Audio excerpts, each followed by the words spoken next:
আপনারা হয়তো অনেক ধরনের বড় চিংড়ির মালাইকারি খেয়েছেন, তবে এইভাবে বড় চিংড়ি মাছের মালাইকারি রান্না করলে আপনারা কিন্তু অবশ্যই প্রশংসা পাবেন। আবার অনেক সময় চিংড়ি মাছের মালাইকারি রান্না করার সময় নারকেলের দুধটা কড়াইতে দিলেই কেটে যায়, আর মালাইকারিটি খুব একটা খেতে ভালো হয় না। কিন্তু এইভাবে রান্না করলে দুধটা কাটবে না আর একদম পারফেক্ট মালাইকারি রান্না করতে পারবেন। চিংড়ি মাছের মালাইকারি বানানোর জন্য এখানে নিয়ে নিতে হবে কয়েক পিস চিংড়ি মাছ। এবার চিংড়ি মাছের খোসাগুলি এইভাবে ছাড়িয়ে নিতে হবে। খোসাগুলি ছাড়িয়ে নিলে মাছের ভেতরে মশলাগুলি ভালো করে ঢুকবে।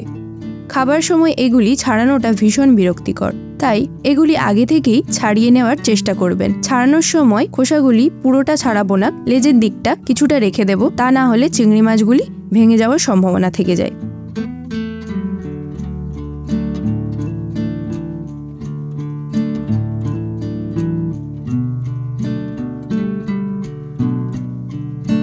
এবার চিংড়ি মাছটিতে লবণ আর হলুদ দিয়ে খুব ভালো করে মিশিয়ে 5 মিনিটের মতো রেখে দেব।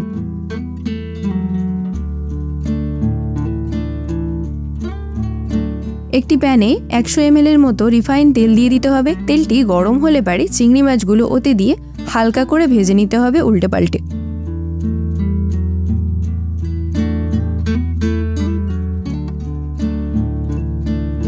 হালকা করে ভাজা হয়ে গেলে ওই মাছগুলি আমি একটি অন্য পাত্রে তুলে রাখবো।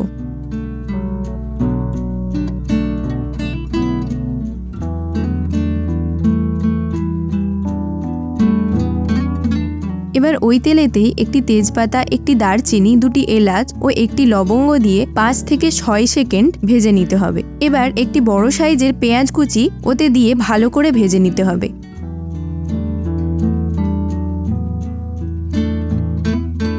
পেঁয়াজটি লালচে কালার হয়ে আসলে 1/2 কাপ পরিমাণ নারকেলের দুধ হালকা গরম করে ওতে দিয়ে দিতে হবে।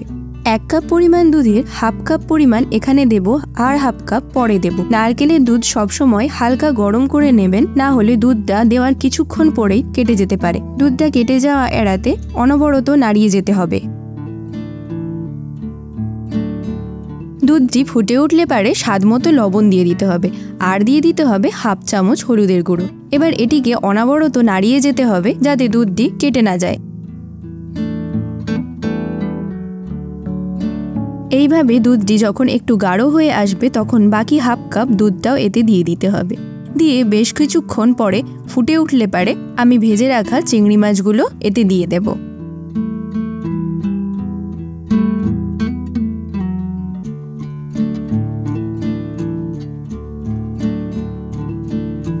এরপর ওতে 1 চামচ আমচুর বা আমের আচার দিয়ে দিতে পারেন, আর আমি এখানে দিচ্ছি 1 চামচ চিনি। আমচুর দিলে ফ্লেভারটা খুব ভালো আসে। এবার 3 থেকে 4 মিনিট ফুটিয়ে নিতে হবে। মালাইকারি ঢাকা দিয়ে রান্না করা একটু এড়িয়ে যেতে পারেন, তা না হলে নিচে ধরে নিতে পারে।